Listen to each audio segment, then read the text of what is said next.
Really, really excited that we're very shortly going to hear from Sebastiana and Robert Black, who are joining us this evening to share their knowledge and understanding and skills with mindfulness practice.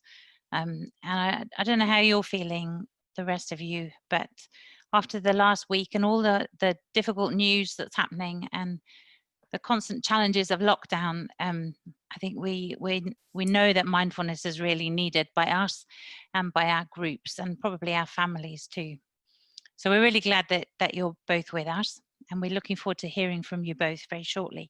So while we're just letting a few more people join in and enter the meeting, I'd like to welcome you on behalf of the FSA. I know that some of you have been here for every webinar, and some of you, this is your first time. We'll have a very short bit of introduction to the FSA and what's going on at the moment. Then we're going to have about 45 minutes of mindfulness from Sebastiana and Robert. And then at 9 o'clock, we'll have an option for those of you who would like to leave the meeting then to wave goodbye to us and head off to your beds or your cup of cocoa, whatever it is you need to do. And then we have an option to stay with John and to do some community building, or again, continue our thinking around mindfulness and bring our questions for Sebastiana and Robert to delve into mindfulness a bit more together. So Nick is going to help us with the timing on that. And if anybody notices that I'm not paying attention and I should be stopping or starting something, just wave at me. What we'd like to share with you, those of you who are members of the FSA know already, we've been working on updating guidance for forest school practitioners and trainers. And there's a framework for you on our website. And we'll update that as the guidance changes and new information comes through. So there's a framework and a risk-benefit assessment there from the Health and Safety Executive, just talks us through the usual stuff. But it's worth knowing about. We've also had quite a lot of excitement going on around the films that Nick and Lewis have been producing. We've got a short clip of what forest school is all about that lasts for about 4 or 5 minutes. It's really good for sharing with parents. And then there's a much longer film that will be really useful, I know, for those of us who are training, those of us who are wanting to work with our teams to actually share deeper what forest school is about and where it sits within the whole outdoor learning tree. So if you haven't looked at that yet, I highly recommend those. I'm just looking to see if it's, oh, and I didn't mention Matt. Can you wave at everyone, Matt? See that handsome chap there?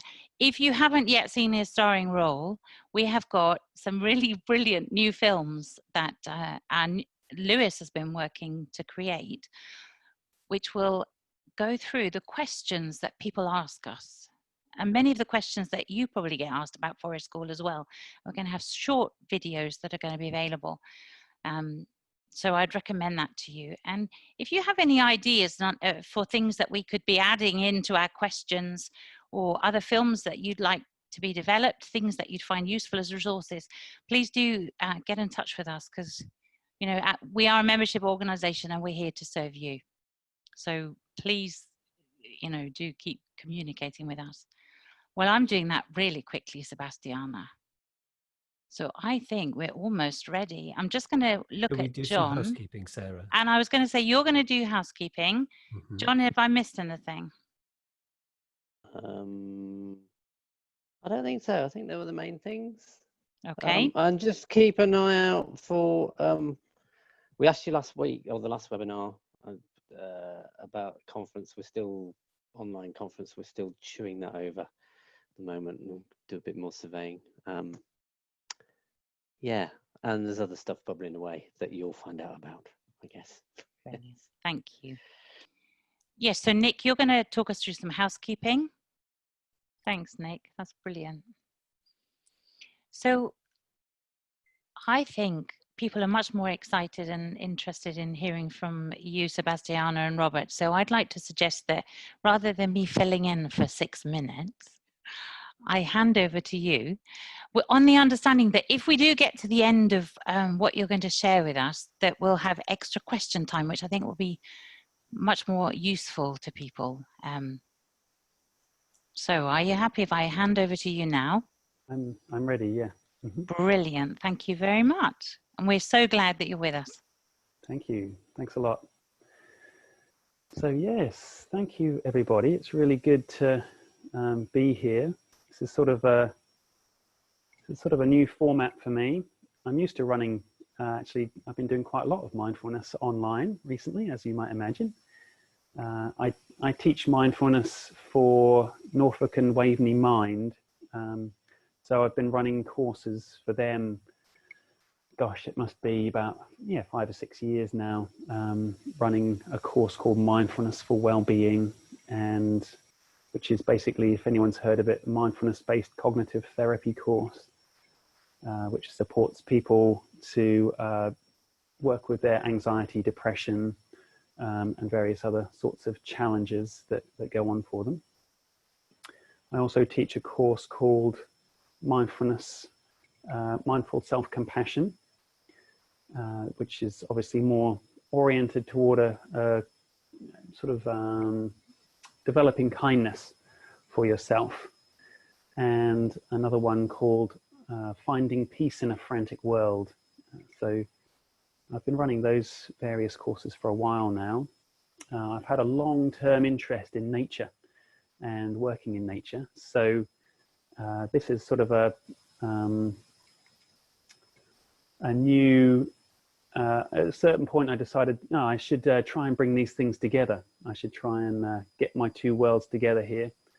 So we started running these, I guess I started running this sort of mindfulness in nature about 3 or 4 years ago now. And so I've been doing it outdoors ever since. Just to say, my other side of my work is as a psychotherapist and a counselor. So I have that side, and I sometimes take people outside. But part of my master's degree was ecotherapy. So I'm actually going to present again on one of these webinars in I think it's about a month's time, I think, if I remember rightly. So I'm going to talk about eco-psychology at that point. So that will be, I don't know, that's just another love of mine, and I find that very interesting. So that will be quite exciting. Yeah, so that's just an introduction to me and what I do. Did you want to say hello, Sebastiana? Sure. Yeah, just a brief hello for now, and I'll say, yeah, really, really pleased to be here. Thank you for inviting us, Sarah, and for Louise, who is sadly not with us today, for organizing this. And I'll say more about myself and my work later, but very warm welcome. Thank you, Rob. Great, thanks. Yep. So let me dive into what I'm going to be presenting. I'm going to share a bit of a PowerPoint presentation with you. So it'll just take me a moment to get that up here.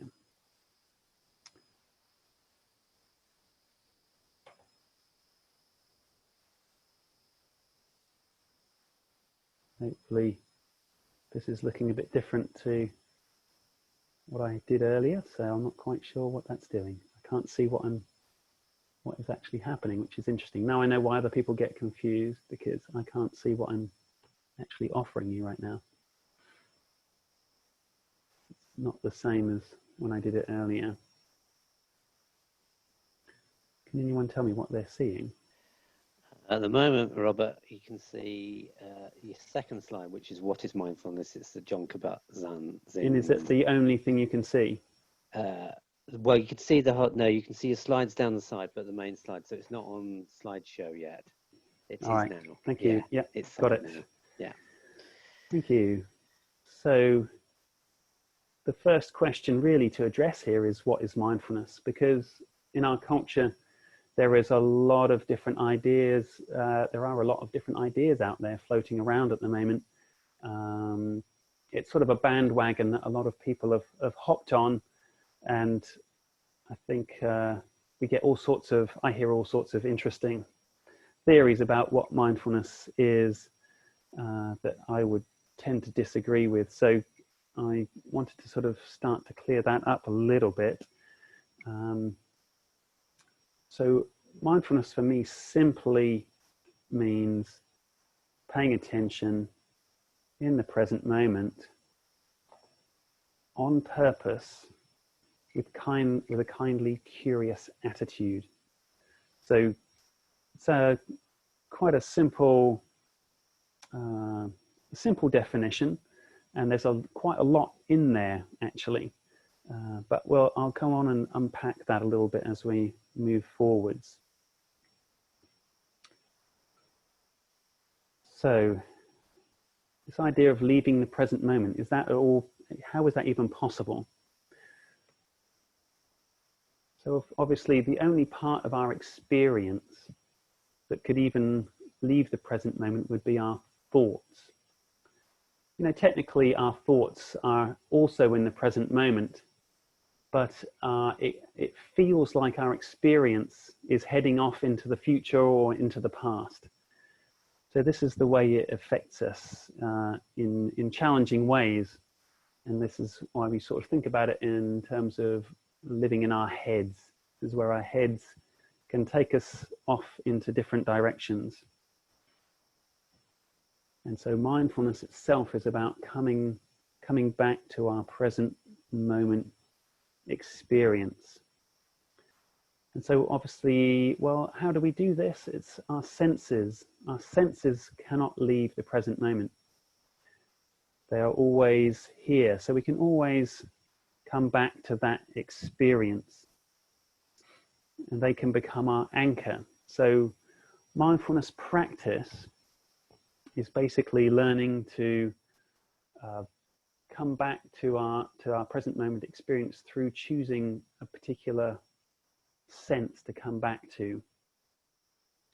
So in terms of what a lot of us might have heard about mindfulness, we quite often use the breath as an anchor. It's one of the most common ones. You know, in a sense, we can turn our attention towards something, and that becomes our way back to the here and now. Mindfulness has basically these two definitions. It's sort of like the what I've been describing here as coming back to the present moment, but it's also the practices that we use to do that. So just to say that some of the things that mindfulness is not, a lot of people do think that mindfulness, to be mindful, we need to clear our minds of any thoughts. And just to say up front that that's not really realistic. Unless you meditate for many years, you get some level of ability to calm the mind. But in all realistic sense, unless you do a lot of practice, generally our thoughts are constantly present, and it's more a matter of do we follow them or not. And also another thing that people get mixed up with is mindfulness being relaxing. Quite often when we become aware of our present moment experience, we're not feeling relaxed. And if we build that expectation into mindfulness, it can become a real issue, because then of course the mind can start arguing with itself, and we can start to think about like, oh, I should be, I'm sitting there with my eyes closed and I'm experiencing, okay, I'm not feeling relaxed. I know that mindfulness is meant to be relaxed. I'm not feeling relaxed. Something's going wrong. I'm not doing this right. And the head just goes off on its little trip. So the goal is not necessarily to become relaxed, though that is very often that's a lovely side effect of mindfulness. So I'd like to do a little practice with you guys. So I'm going to stop my share for a moment and come back. So mindfulness is really about doing the practice, really. I can talk about it all day, but that wouldn't get us very far.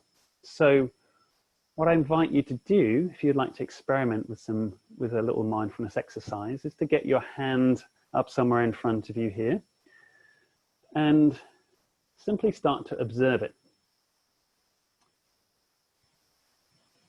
So just taking a few moments to explore what you see here.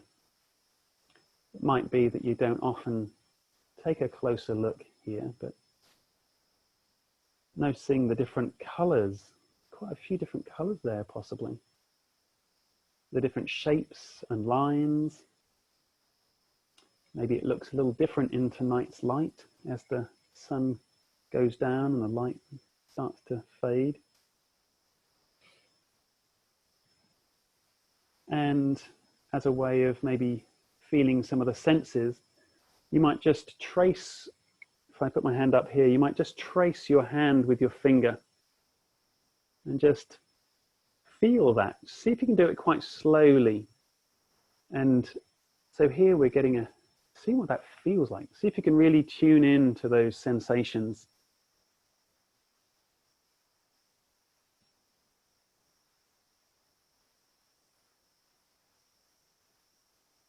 Notice how sensitive the hand is, and going back again, tracing it back, and maybe even noticing that different parts of the hand have very different levels of sensitivity.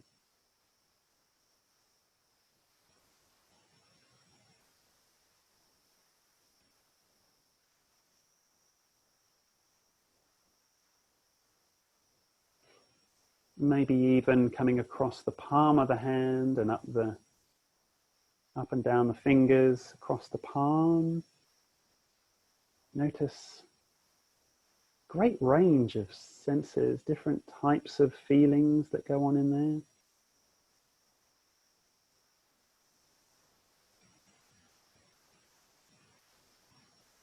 And we might even try another sense here.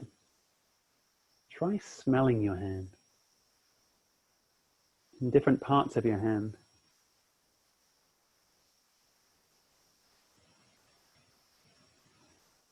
So really different.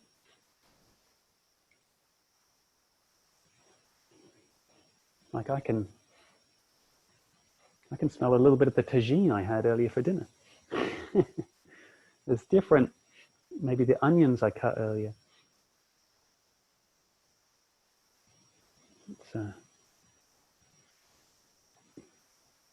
And you might even try touching your face with your hand and sort of experiencing it from a different angle, different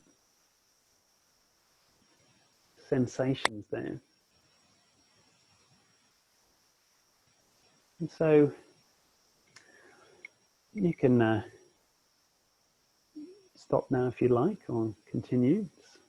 It can be quite fun, but the main things that usually people would notice through doing an exercise like this is, well, for one thing, quite often we don't take the time to notice our direct experience like that. So in a sense, usually we're missing out on the senses, and this is just highlighting one particular place the senses might happen. So quite often this highlights the tendency of the mind to go into autopilot.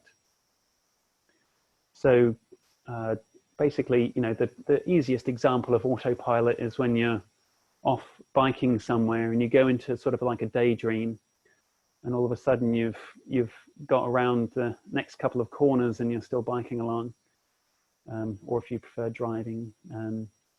But so this is, you know, in a sense, the tendency of our mind to just sort of go into automatic pilot, which has its place, but also we miss a lot of things through going into autopilot. Another element of this is if we pay attention to something, if we pay attention closely, we get a fuller experience of our senses. It highlights that sense. So mindfulness or mindful attention on something brings out a fuller experience of something. We get not only do we get a fuller experience of it, but we get more details. So we get more details in different senses. and a sort of a sharper, more vivid experience of it. And the last thing is that often people notice that their mind goes off in some other direction. Even for me, I mentioned the smell of the onion I cut earlier, and my mind jumped off to the kitchen for a second there. But quite often for people, what we notice is our minds wander a lot. So this really shows that our expectation around our mind not wandering is just is not realistic. So mindfulness very much involves our mind wandering and then choosing to bring it back to where we had preferred it to be. So I'm going to jump back into my sharing of screen.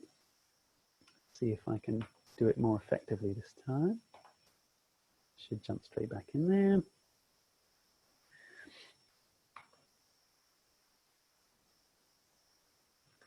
So I would normally be asking you questions, but this format doesn't allow for that. So write them down if you've got any.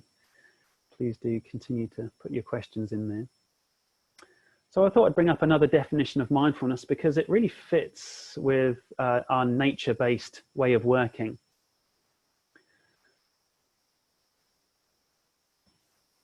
So a slightly more refined definition possibly. So it says preconception awareness, but actually it should say preconceptual awareness. Preconceptual awareness or direct experience. Autocorrect thought that was a better word for some reason. So preconceptual awareness or direct experience. So mindfulness is paying attention to our senses, our experience, you could say, before we have made concepts to overlay it. So I'm sure this makes sense to you if you've been, as we all know, when we're out in nature, there's a big difference to thinking about nature and conceptualizing about nature and directly experiencing it. So mindfulness is a preconceptual type of awareness. And this is obviously as opposed to experience filtered through our belief systems. So if you just think for a moment, our belief systems, where do we get those from? Our belief systems. So as you imagine, we might get our belief systems from society. So we get those from growing up, our culture, our society, parents, schools, media. There's this whole layer of experience, or you could say layer of filter between us and our experience. So this is something that we're working with by definition with mindfulness. We're working to sort of skillfully manage this layer of filter of experience that stops us from experiencing reality directly. So we're talking here about the difference between nature and culture. Nature and culture and the relationship between these two things. So obviously when we are unmindful in nature, we get caught up in this automatic pilot way of being, this habitual ways of being. Our mind takes us off with thinking about all sorts of other things rather than being there. And obviously, well, lots of us will have that experience the first, certain period of time when we're out in nature. Often we're just starting to set aside some of the day's worries, our cultural ways of being, our sort of, you could say, social ways of being with other people. Nature invites us out of automatic pilot and into direct experience of our senses, a direct relationship with nature.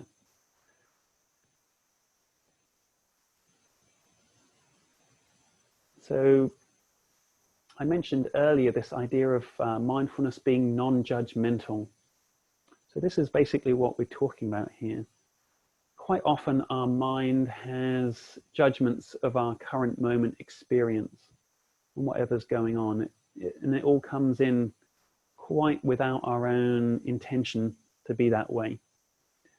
But as as we've all experienced, this time in nature gives us a chance to, you could say, be ourselves. What a relief, I wrote on there. So it's like we don't have to play the games of culture in order to look good to certain people, do the right thing in our job, do the right thing to sort of connect with that person, what we imagine they might want us to hear, those sorts of things. So this is where mindfulness and nature start to really meet, how nature really supports us in cultivating this mindful way of being. It has a lot of the same sorts of things, same sorts of qualities as mindfulness. So nature's always there. So I'm going to do another little practice for us now. So I'm going to stop sharing again. Bring myself back. So this brief practice here is just a chance to maybe experience a little bit of our own nature. So invite you to, if you feel comfortable closing your eyes, you can.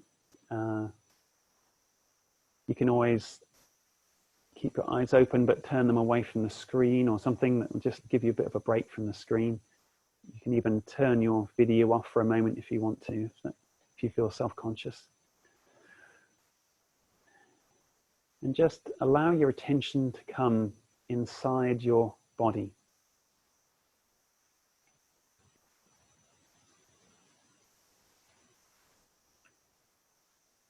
Maybe feeling the weight of your body going down against whatever you're sitting on. You might feel your feet connecting with the floor.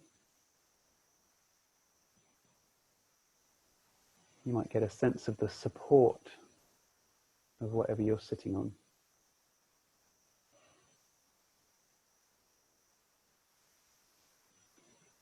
And if you feel comfortable with it, bringing the attention inside to the sensations of breathing.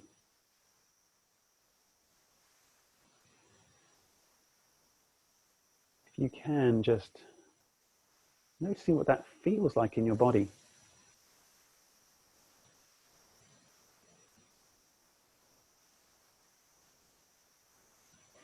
For some people that can feel quite a lot and quite overwhelming, so feel free to just come back to the sensations of your feet or hands if that's better for you. But otherwise, feeling that sensation of the breath.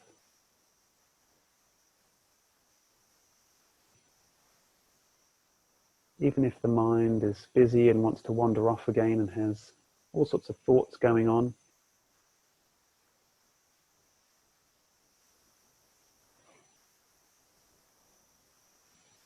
coming back to the sensations of breathing and bringing your awareness now to this fact that this process that's been going on since the day you were born, every single minute of every single day since you were born, this has been happening. And in this moment, we're bringing in oxygen.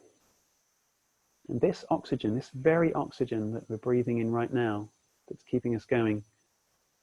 If you've got some plants in your house now, could well have been coming from them. Some of it will have come in from the plants outside.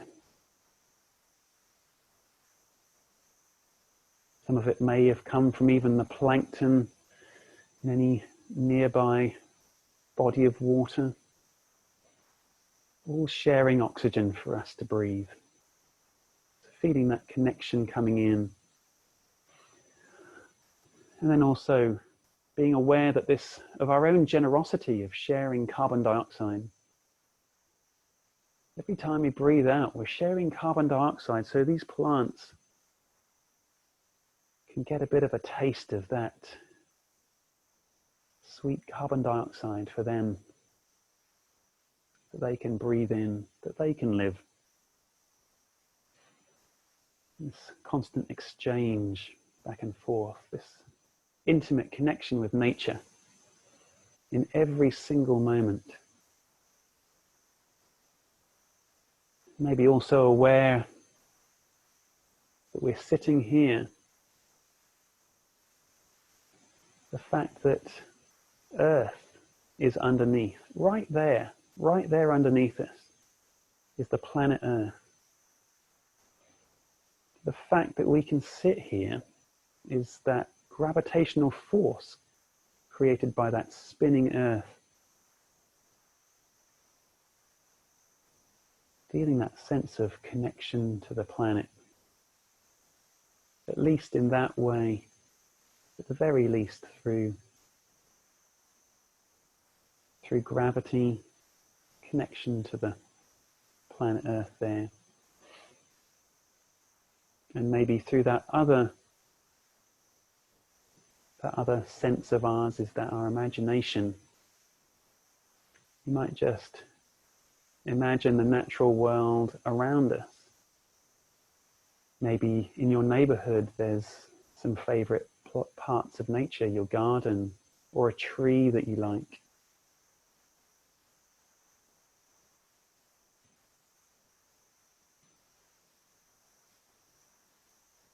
You might imagine the local park or the fields around you.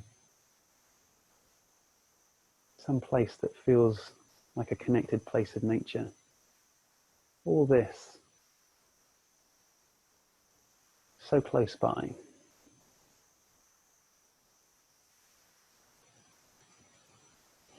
Nature all around us, all the time, interconnected,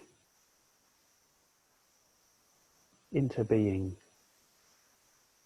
with ourselves.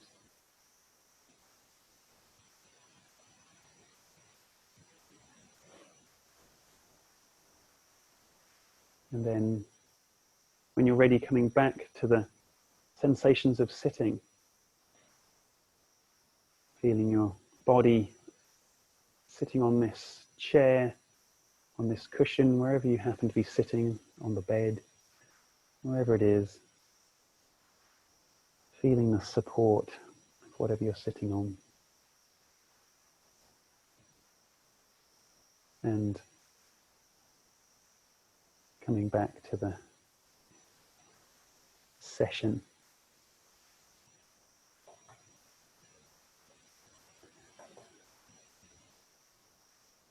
So I'd like to just wrap up my piece here. We often read a poem as part of our mindfulness experiences, both my indoor and outdoor ones. This mode of being that we've been exploring here, this mode of being, this mindful way, lends itself to poetry. And so this poem is by Wendell Berry, called The Peace of Wild Things. When despair for the world grows in me, and I wake in the night at the least sound, in fear of what my life and my children's lives may be, I go and lie down where the wood drake rests in his beauty on the water, and the great heron feeds. I come into the peace of wild things, who do not tax their lives with forethought of grief. I come into the presence of still water, and I feel above me the day-blind stars, waiting with their light. For a time I rest in the grace of the world, and am free.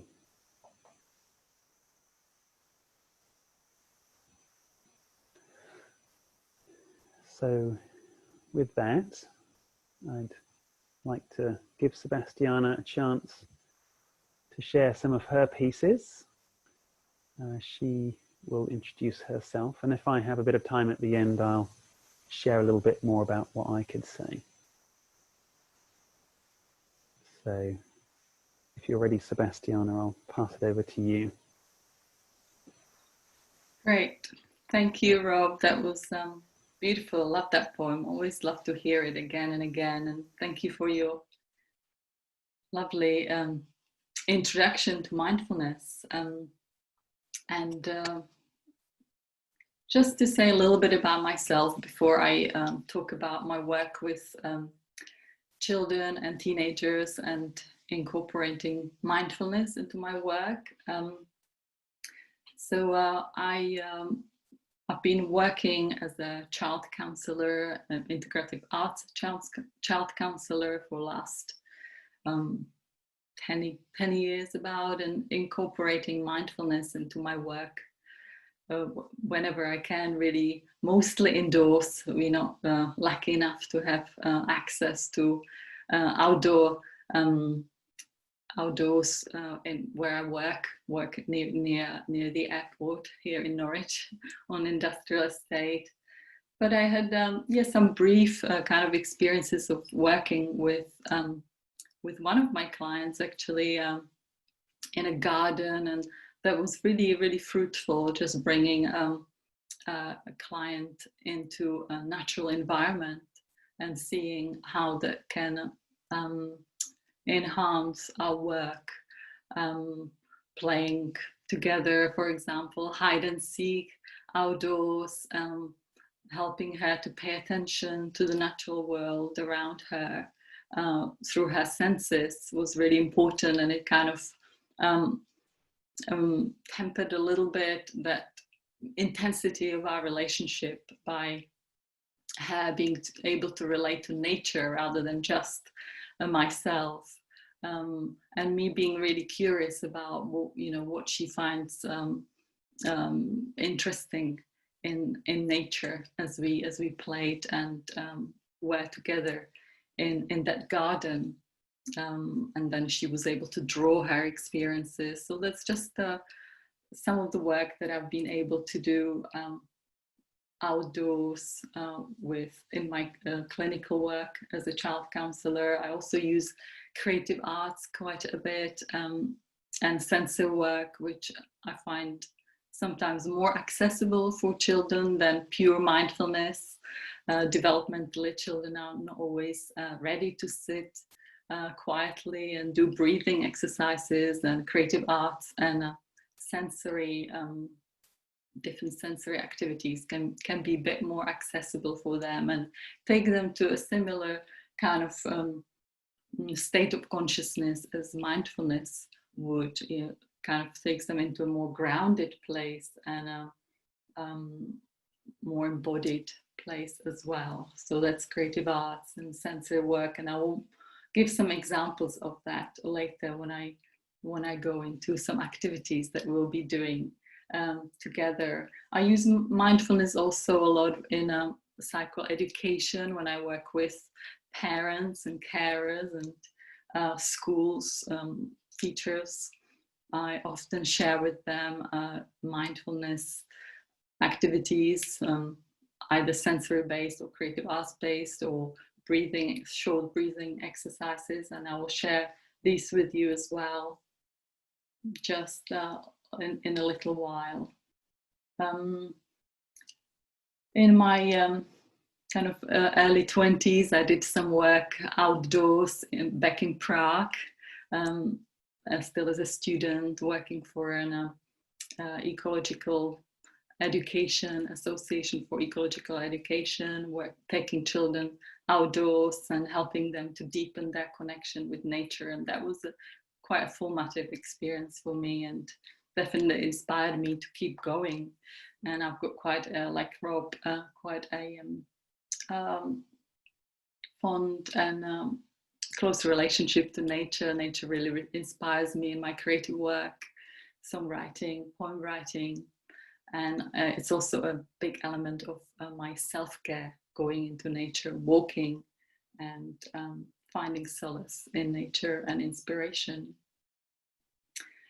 I've done some work with groups in context of children from separated families, using mindfulness to help them with some of their difficult experiences, and so they can take it away and work with their emotions at home. So that was group work, but mostly my work is one-to-one. Like Rob, I'm going to share some slides with you to just help me to continue this. So I'm going to share my screen and begin.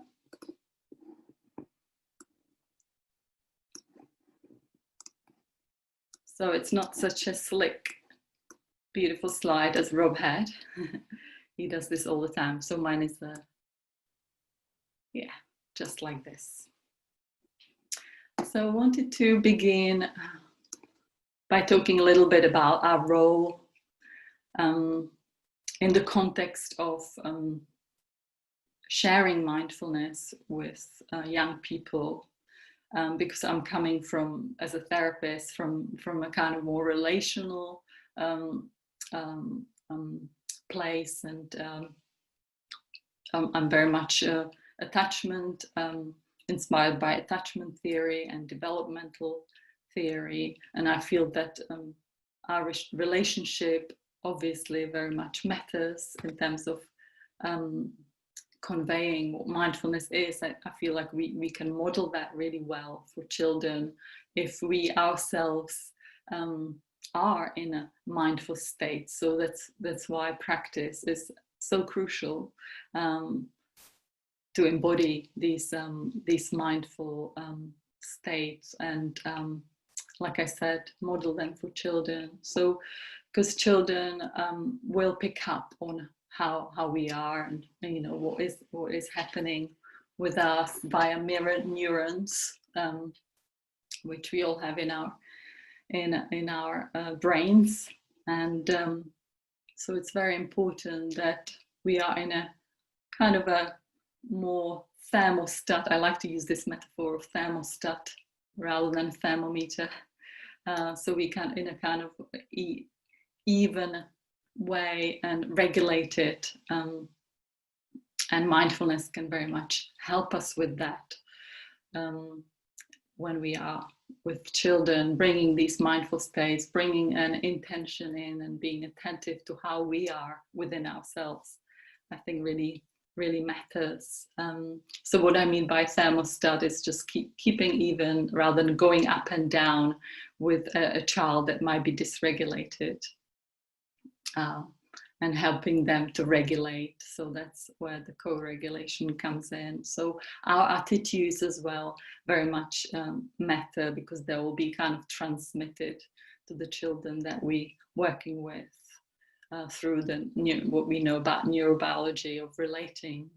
So I quite like to follow the Dan Hughes's model of PACE, which is playfulness, acceptance, curiosity, and empathy, to lay kind of a foundation for mindful ways of relating and being with each other.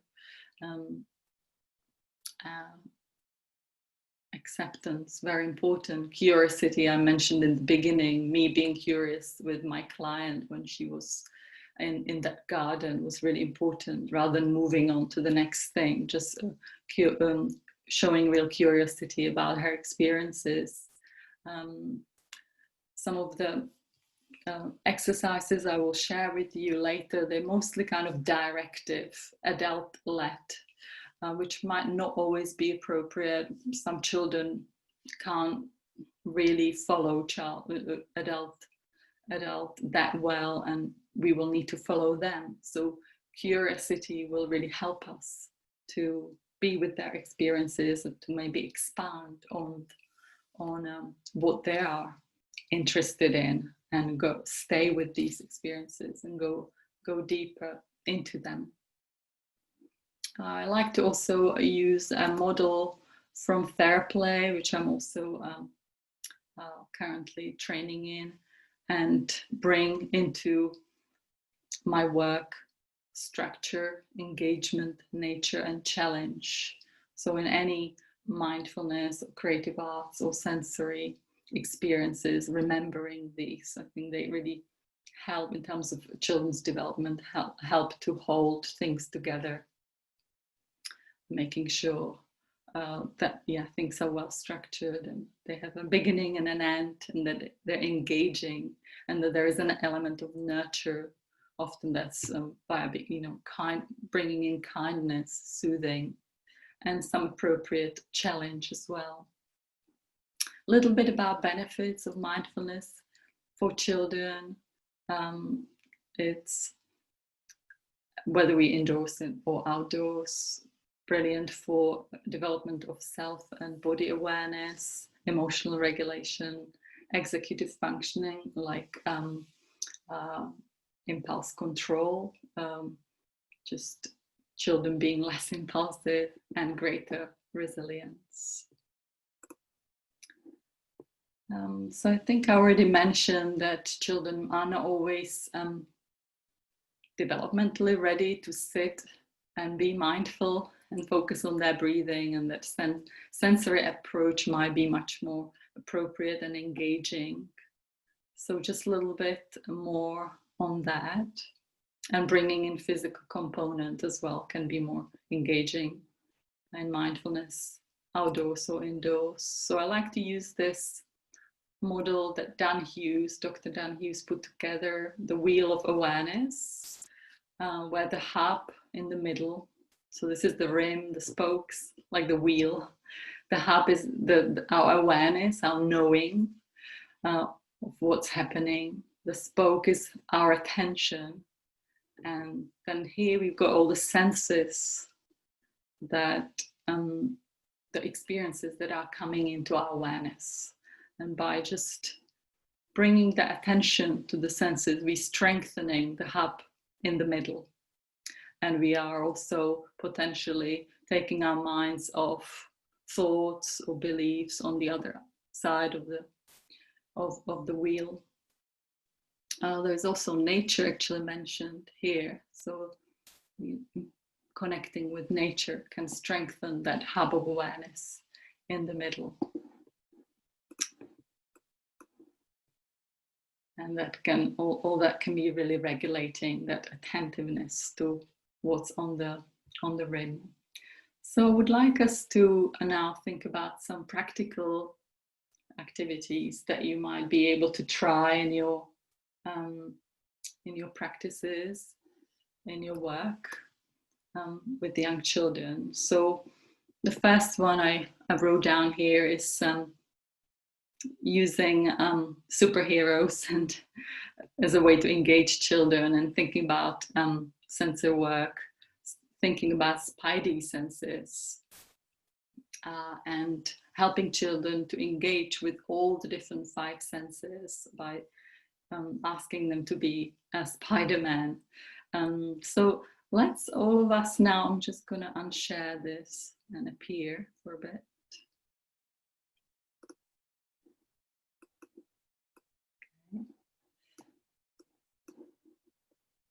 Great, I'm just going to keep my notes up here to help me along. So let's all of us just do a simple exercise called 5, 4, 3, 2, 1 that I like to use with children. It's very regulating, often brings them back into the present moment if they are quite dysregulated, and ask you to notice 5 things that you can see.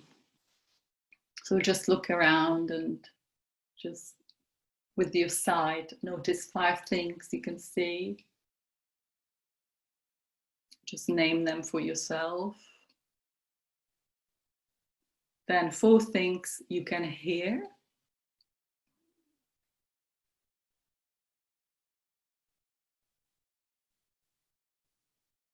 3 things you can touch, that you're touching right now. 2 things you can smell if there is anything.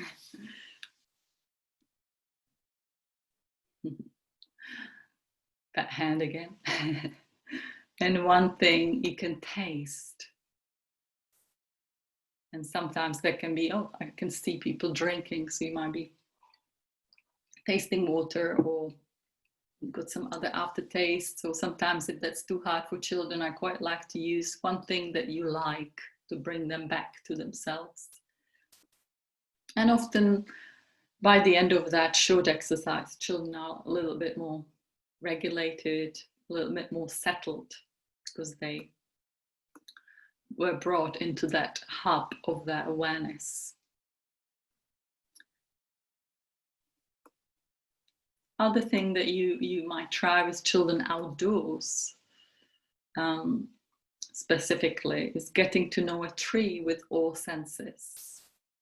So a tree can be touched and experienced with hands and smelled, and you can hear the movement of the leaves in the wind. Look at it. It can be tasted, the leaves or the bark. Another lovely thing is cloud gazing. So what is nice about that is it invites children to also relax, lie down on their backs. So it can be used to bring them down a little bit energetically, and can all gaze on clouds. You can use it as a bit of a psychoeducation to talk about thoughts being as clouds, coming and going, changing shape. And nothing ever stays the same, kind of talking about the ever-changing cycle of things. And then they can draw clouds as well. Another practice Rob and I like to use in our retreats. Rob and I like run retreats in nature in Norfolk, and one of the practices is called Sense and Savor Walk, which focuses on noticing pleasant experiences as we walk. A little bit like a bee that flies from one flower and tastes the pollen to another. You notice one thing and stay with it and then move on. So that can be probably done with older children or alongside younger children to help them to stay with these experiences, because it requires quite a bit of concentration. But if it's older children, they could even take photos of what the beautiful things they notice, the pleasant things, the interesting things, or they could write about it, a poem. So let's try a bit of that for ourselves now as a little taster. So if you look around yourself again, hopefully maybe you have a view as well. Maybe outside you've got a little bit of nature, and just notice something that you find really appealing, pleasant, beautiful, nice to look at, and stay with it for about 20 seconds. So counting maybe silently in your head. Maybe even, yeah, I can see Rob holding actually something, so you can put it in your hand. I've got actually a little stone here, so I'm holding a stone, but it can be anything.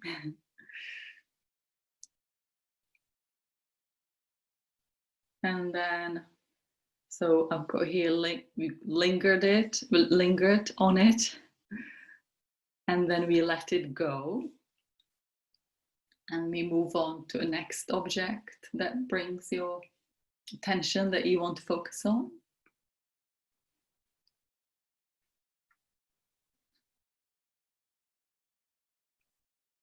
And just really drinking it in like that bee on a flower for 20 seconds.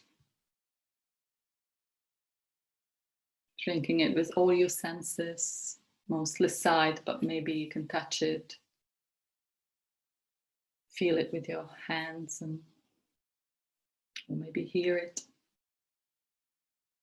Maybe taste it. And then just one more, move on to the next thing.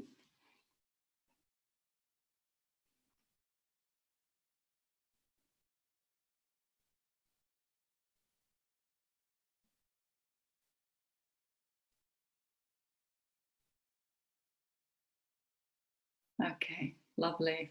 And just coming back. So research shows that giving 20 seconds to something that we find delightful and enjoy can rewire our brains for more positive experiences, just bring more delight into our lives. Next thing I wanted to talk about is mindful movement, which can be really lovely for children to engage in, and it encourages mind-body connection. They can copy different natural beings, like a tree, animals, or different elements in nature. What I mean by that, they can copy the movement of the wind or rain, making sounds and so on. So again, if you see something that you have around you in your environment or outside, if you're looking out of the window, perhaps let's all copy something that we can see. So I've got a tree here, so I'm going to just make a shape with my body of a tree. And notice what that's like. Maybe you're starting to feel a bit more energized. Maybe you're feeling a connection with the tree or whatever you're looking at that you chose to focus on. And then coming back. And this can be done in groups or in pairs, so children can be encouraged to work together. Sometimes that can be really a helpful thing if children are a bit rough, to help them to be gentle with each other, to move each other with kindness and gentleness. So just to, I'm aware of time, just to close on a few more exercises. This will be shared with you as well, so you can try these later. Other things that you might like to try is kind of short breathing spaces using not what I call, but it's from a book called Yoga Pretzels. So I'm going to just share this screen and we can finish with this. So that would be a nice thing to share and finish on.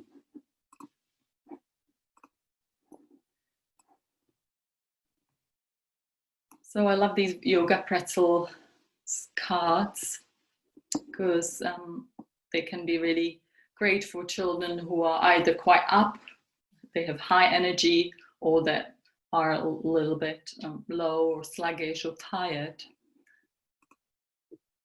One is bumblebee breath and the other one is elephant breath. So just a little picture, and I'm going to come out again. Let's just finish by trying to do these together. So the bumblebee breath is basically closing our mouth and making a hum. You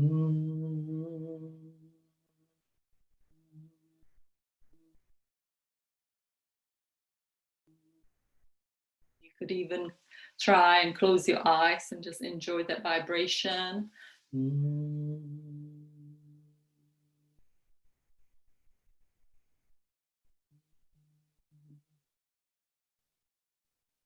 And this can be done maybe 6 times with the child, or indeed for the 3 minutes. So we can do the 3-minute breathing space. And let's just finish on the elephant breath. So standing up, hopefully you can see me. Bringing arms up, breathing in. Just make sure my camera is up. So there's the elephant breath. You've got our elephant trunk, breathing in, and then coming down and breathing out through the nose. And breathing in through the nose, down.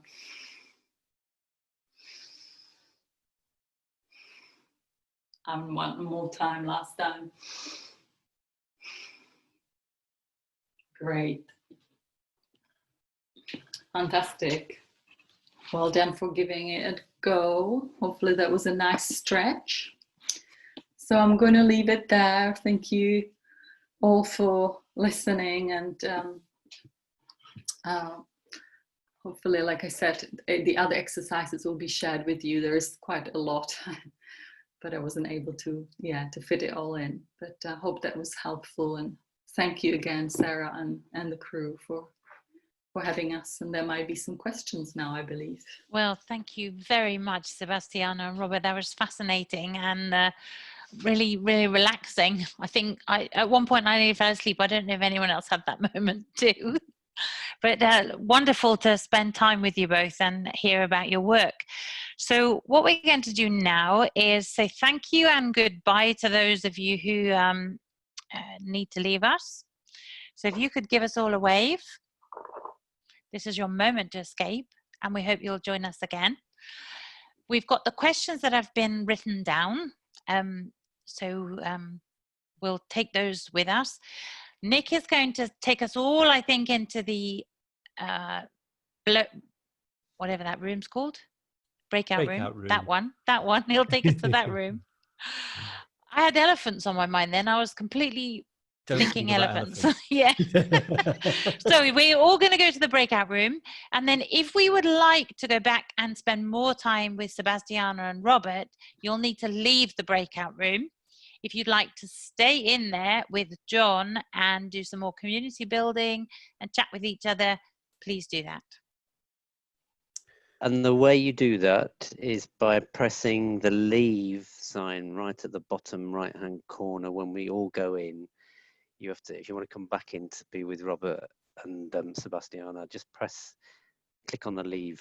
It's the leave the breakout room button you want, not the leave the meeting button, because you'll get kicked out of everything if you do that. Yeah. Yeah. Thank you. Okie dokie. Are you all ready? Ready? And we made it back. Yay. Hello. Well done. Are we in the, which room are we in? We are. We're in the right place. Excellent. How very exciting. Just to let people know, I've allowed you to unmute yourselves so you can ask questions, but if you can remain muted if you're not asking a question, then that'll stop lots of sounds from the outside coming in. Okie dokie. Okay. Thanks, Nick. Thank you. That's brilliant. So people are asking again about the slides and the cards and all of that. But Sebastiana, you and Robert are sharing all that with us, and then they will get sent out to everybody. Yeah, definitely. Yeah. Mm-hmm. Thank you. Yeah, we've got a nice long list of resources that you can use. That's wonderful. There's some links as well to different pages with brilliant information. So that will be all available to you, definitely. Lovely. Thank you. So are there any questions that are burning? I know Robert did say that he had some other things that he would share with us if there was time. Yeah, I could show the last slide if you want. Shall I pop that up there? Yeah, do you want to do that? And then people can be thinking about questions they would like to ask. I was just, didn't want to cut Sebastiana's time down, so I skipped the last two slides. Maybe rather than showing the whole thing, well, maybe I can do the whole thing. Just pop that up there. Just to say that I'll just get all this up here because I don't have time. Maybe I won't go through it all right now. I could, I guess, but there's I was just going to explain how mindfulness works, because there's three main emotional regulation systems in the body. There's most of us are aware of that one at the bottom in red there, the fight-flight system that is activated when we sense danger. At the bottom there it says, you can see it says feelings of anxiety, anger and disgust. That's when it's activated. Then we've got the drive system that in the blue there that pushes us forward when we want stuff, we're after stuff we want to achieve. we're goal oriented, those sorts of things, which is, you know, all these things play their part. And then we've got the soothing system where we calm down, we're content, safe, protected, we feel cared for, we trust others. So that's where connection happens with ourselves, with each other, and with nature as well. So just the mindfulness helps us manage those three things, so we can move between them with skill. A problem with our modern day culture, we quite often get into drive system, you know, in a sense our culture says, you know, we value drive, get stuff done, do things. It's like, this is what we see quite often, but then that often gets mixed up with a threat system. We often think, oh, who am I if I'm not doing stuff, if I'm not sort of achieving lots of things, you know, and then the threat system, like I feel less than and can feel anxious, that sort of thing. They get mixed up together. So mindfulness helps us shift out of those modes into the soothing mode, which allows us to rest and digest and calm down, and to connect with nature also, which nature helps with that process, as I've mentioned already. And just to say, the last slide here was the benefits of mindfulness in managing depression, anxiety, and stress. That's a day's talk in itself. But as you might imagine, if you can start to manage your thoughts, your negative thoughts, your worrying thoughts, you can start to learn to manage those through mindfulness and come back to the present moment. We can start to come out of those situations, and that sort of thing helps us to enter kindly, warm, loving relationships with each other more easily. If we're not in threat mode, come into soothing mode. There's lots of ways that supports us to connect with others, each other, and ourselves more deeply, like the self-compassion course that I teach. And the last bit I wanted to bring up really was the how important it is, or how it can support us, especially as we engage with environmental action, defense of the earth, dealing with grief, anger, sustained action to support that that all-important stuff as we try to turn the corner around climate change and extinction. So yeah, so just sort of, it can really help with that process, keep us in a balanced place so we can stay effective in that process. So yeah, there you go. Whistle-stop tour of the last two potential slides, but I'm happy to answer any questions about those as well. Thank you very much.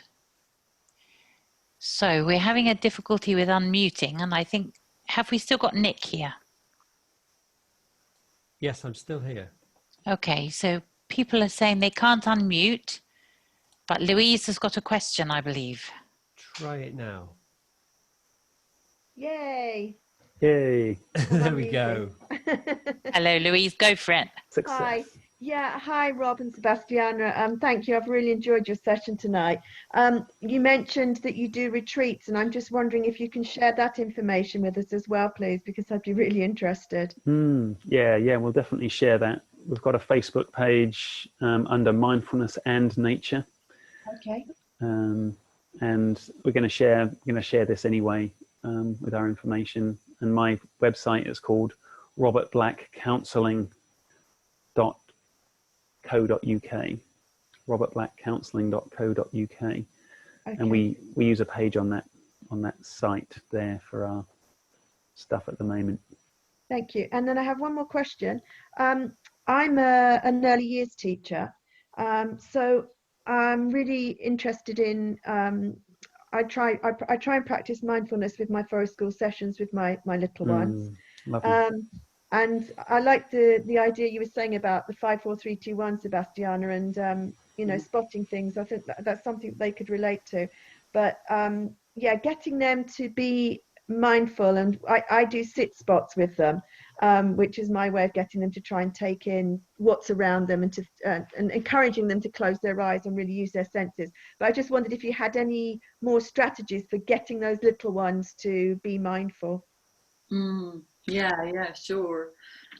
yeah, there are all these little ways. It sounds like you're already trying a lot, and it's also all depends on that particular child and what they need, and how we can engage them. But got a few ideas.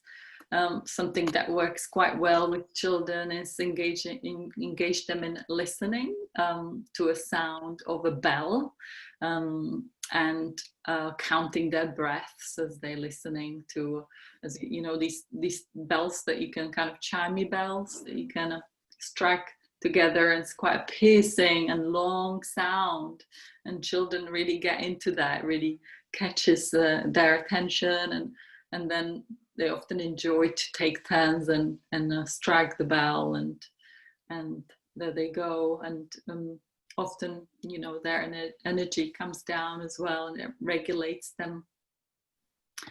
So that's one thing that that's coming to mind.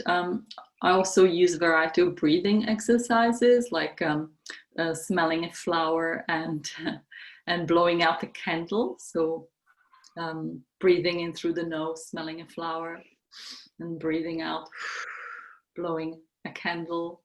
So there's that imagery that really catches, again, holds their attention, and it's lovely, and you can do it with them, and you can encourage them to persevere and keep going. You can even get a flower or something that they can smell, and they can put a finger like this, so, and imagining that that's a candle, and blow on that. So you can be quite creative to, yeah, don't be shy to kind of extend their attention, because children, obviously, their concentration wanders.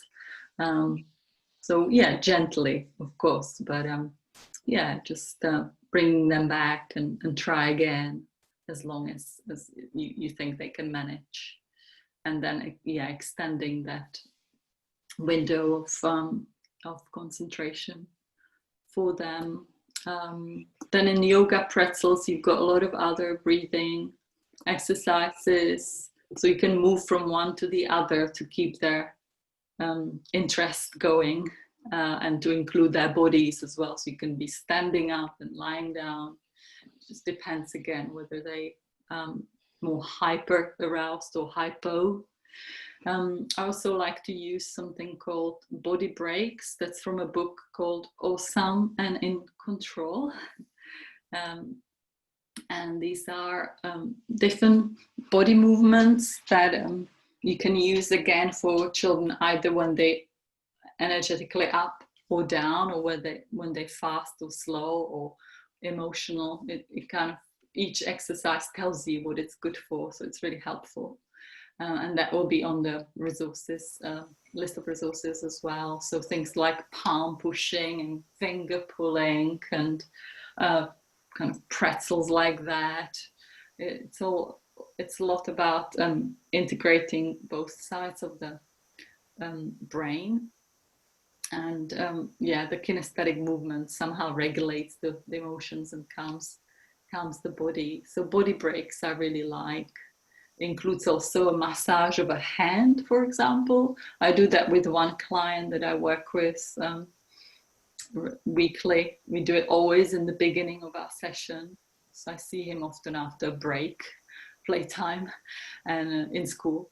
And he's often quite high and often had a fight or something. He's quite an active child with all sorts of difficulties. So, and somehow he took to doing a massage on his hand. You know, it might not work for all children. Some children don't like touching, being touched, or touching them, you know, experiencing touch. I wouldn't touch a child, by the way, in this context when I work one-to-one just with them. If I was with a parent, maybe that would be different. But so I encourage him to give himself a massage with a bit of lotion, and, you know, a bit like what Rob was doing, really noticing the movement of his hand on the other hand and so on. And often his state calms, and then he's ready to do more work. And he's not so kind of fast and full. and overwhelmed. So that's just a few thoughts. Does that make sense, Louise? Yeah, thank you. That's lovely. Thank you very much. Yeah. You were I'll look at the books and things that you've recommended as well. I can see somebody said about mindful kids cards in the chat. So yeah. Yeah, Great. lovely. Thank you. Oh, you're welcome. Thank you. We have a question now. Galaxy S8. I think you've probably got another name. That's a cool name. That's a very cool name. Would you like to tell us who you are and share your question? Can you hear me? Yes, Yeah. thank you. Oh, right, lovely. Yeah, it's Amanda. Hello, Otherwise Amanda. known Yeah, as- hello everyone. I didn't realise it said that. Oh well. Yeah, what it is, I'm currently working with mainly secondary school pupils, but I might be having the opportunity to work with sort of young adults, sort of 16 plus, doing sort of hopefully forest school outdoor learning. But I just wondered, they've all got ASD, or I think it's called ASC now, autistic spectrum conditions.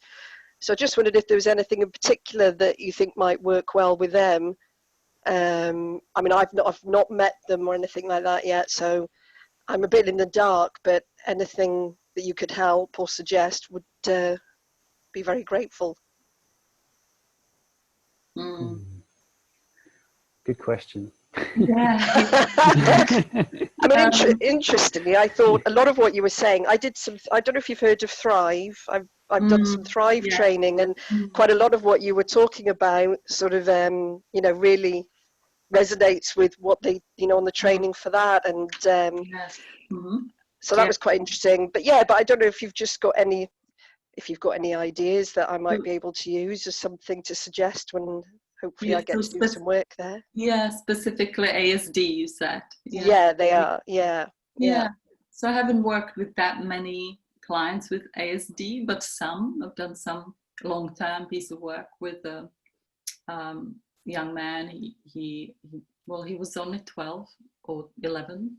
Okay. So a little bit younger, I guess. And the work was very much about helping him to be more comfortable in relationship with his mother. So it was quite a relational piece of work, and within that we played a variety of sensory-based games, basically, to also help him to overcome all sorts of sensory integration difficulties, which often young people with ASD have around noise, and they get quickly overstimulated. So giving them opportunities to safely engage with their senses in a safe environment with support of their parent, if the parent is available. Maybe that's not possible in your work, can be really, really helpful. So, and any of the things that I shared can be tried with them. Okay. And Thrive certainly as well. And thinking always about, I talked about the 4 areas of engagement, nurture, structure, challenge, thinking about what they need most. Do they need that more engagement? Are they very withdrawn? Do they avoid contact? So then maybe you want to do more engaging things. Or are they very kind of very independent and withdrawn, and maybe don't enjoy touch and physical contact? So maybe then you might want to focus on nurturing things, food. So maybe, think about what they might like to eat, and bring mindfulness into that, mindful snacking, or some form of touch. It doesn't have to be physical touch, so you might have to be creative with that. Other nurturing things currently not coming to mind, but in terms of challenge, often that might be something that ASD children also need help with, because they might be maybe a little bit overcautious, or the opposite sometimes. It really it really depends. So thinking about activities that bring them out of their comfort zone slightly, but it's still appropriate for that. Yeah. For me, I'm thinking stuff like, sorry to interrupt there. Yeah, that's great. I was just thinking about also, you know, craft-like activities, but sort of just a lot of these things are very simple in terms of encouragement to notice sensations as you do your whittling, or really sort of pay attention as you, you know, light the fire or whatever it is that you're working on. There's those sorts of things. I just find the young lads that I've worked with in the past have just gotten so absorbed in those sorts of activities. Yeah, I don't know. So it's something like really quite simple. It's you know, mindfulness has got this big sort of name for itself now as a thing, but it's really quite simple. This paying attention, but it does take some cultivation and that sort of thing, and support to keep coming back to the present moment experience and not wandering off in the mind or just spacing out. That's what comes to my mind. Yeah, and not going on with their habitual ways of being. We often label children, and we think, okay, this is how they are, and we might give up on trying new things, which is actually, you know, really to a disadvantage of that young person, because they need us to keep trying new things, to try things afresh, and not giving up on them, and not kind of colluding, I guess, or going with their defenses. Yeah, because if you think about it, this way of labeling people is it has its place, but it also it's sort of like almost the opposite of mindfulness in terms of taking everybody as they are in this present moment.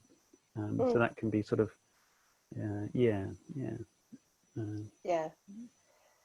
that's I'd agree. I agree with you there, actually. Yeah, definitely. And I think that the whole thing, like you were both saying about, you know, the sensations and the senses, and paying particular attention to that, and as you were just saying as well, when you're doing the activity, you know, it made me think, I've worked, some of the pupils I've worked with at secondary who've maybe got you know, ASD or tendencies, you're right, they do really get in that moment when they're doing something very simple. So it's just made me sort of have a little think, really, because it's been so long since I've done any activities with them. But it's that's lovely. Thanks for thanks for the webinar as well. I find it really useful. This is my first time listening to a webinar. Brilliant.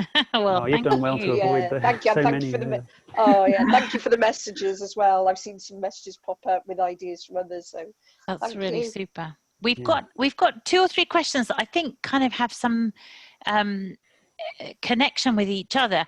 So Sally Ann has said about parents of older children at home with lots of roles, and you've got teens and preteens who roll their eyes. Somebody else is talking about a child with operational defiance disorder, I think that is ODD. Is that what that one is? From Vicky. Oppositional, maybe? Oppositional, and tips for parents and advice with homeschooling. Now, I'm aware for a while we had somebody called Liz Blackler who didn't have her video on, but had her hand up, but she seems to have disappeared. So Liz, if you're still here and you've got your question, if you want to stick it in the chat box, we'll know that you are hiding somewhere. But if we could come to you both for something around older children and the eye rolling and all of that. Oh, the eye rolling happens whatever you do, right? I think it does. Like, parent involved, oh my God.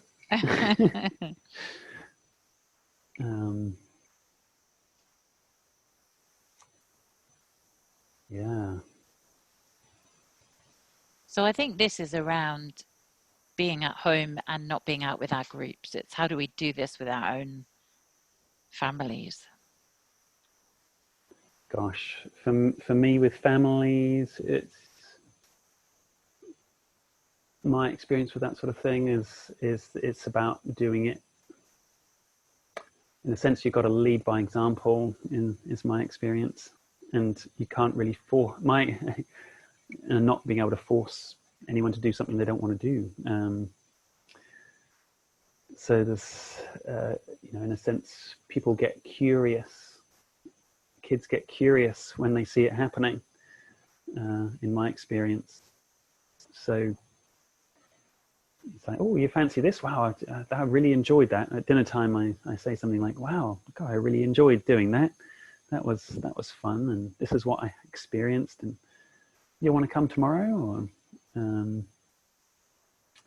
those are the sorts of things that I do, that I think of. Yeah, no, I think I agree.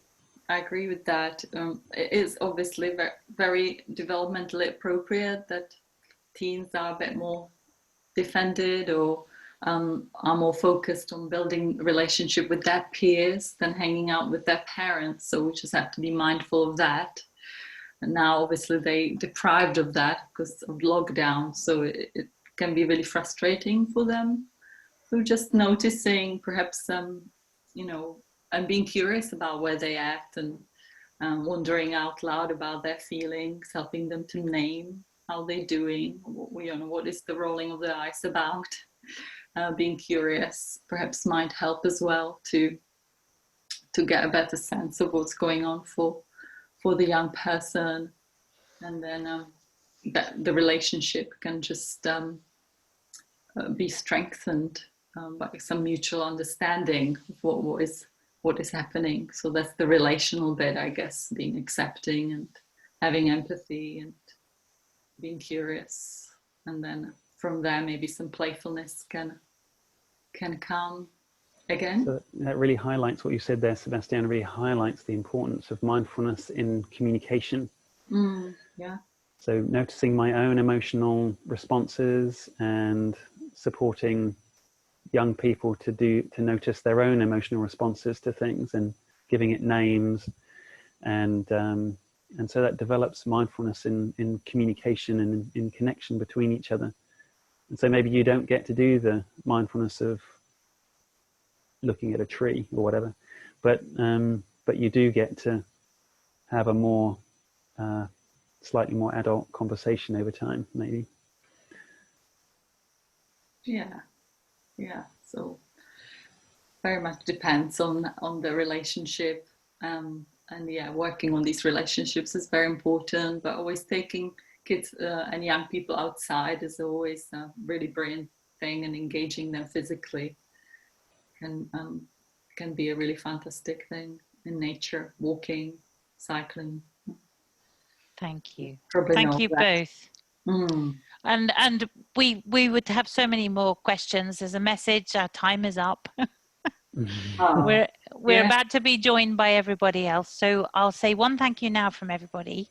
If you've got something you'd really like to appreciate in the chat box, we'll save it and make sure that Sebastiana and Robert get to see it. So quick, speedy appreciation in the chat box, and everyone else will join us. And John will finish off and say goodbye for everybody. Thank you. Okay. Thank you. It's been really lovely, really nice. Yeah, fantastic. Thank you very much. Thanks very much, Robert and Sebastiana. That was great. And to all that chat in the room we had, to all those contributed to it.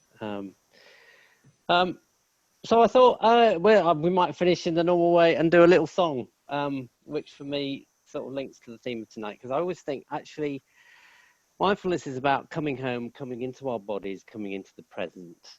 So this is just a very simple song for those that want to stay on for a couple more minutes,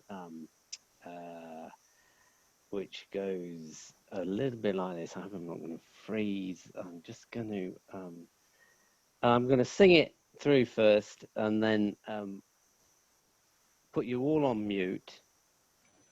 So is everybody on mute? Yep.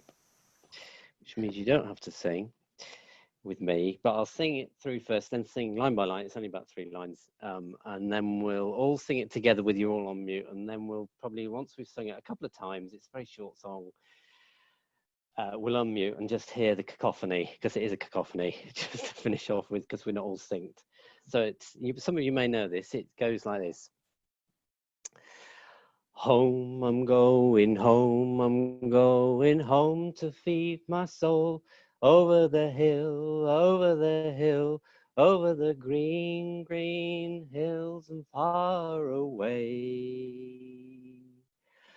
Home, I'm going home, I'm going home to feed my soul. Over the hills, over the hills, over the green, green hills and far away. I'm going home. So it's about going away, but it's also about coming here, coming into our bodies and our senses. For me, that song, I learned it from Helen Yeoman. Some of you may know her. She's a quite well-known choir leader down in Devon.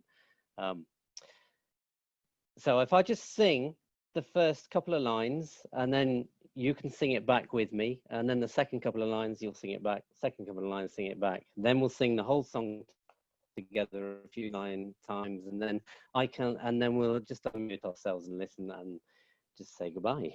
And if you want to say anything in the column, you can. So I'll sing the first couple of lines. Home, I'm going home, I'm going home to meet my soul. Okay?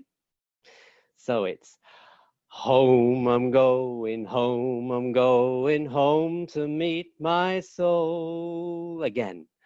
Home, I'm going home, I'm going home to meet my soul. Great. Okay, and the next one, it goes, over the hills, over the hills, over the green, green hills and far away. So it's ready, stay muted. Over the hills, over the hills, over the green, green hills and far away. Again, over the hills, over the hills, over the green, green hills and far away. So we'll just put those together, sing it a few times, and then when I say, we can unmute, okay? So it's home, I'm going home, I'm going home to feed my soul. Over the hills, over the hills, over the green, green hills and far away. I'm going home, I'm going home, I'm going home to feed my soul. Over the hills, over the hills, over the green, green hills and far away. I'm going home, I'm going home, I'm going home to feed my soul. Over the hills, over the hills, over the green, green hills and far away. One more time in silence. I'm going home, I'm going home, I'm going home to feed my soul. Over the hills, over the hills, over the green, green hills and far away. Now you can unmute them. I'm Going home, I'm going home. Home, I'm going home to meet my soul. Over the hills, over the hills, over the Green hills far away. away. Home, Going home, I'm going Home, I'm going home. over over the the hills, hills, hills far away.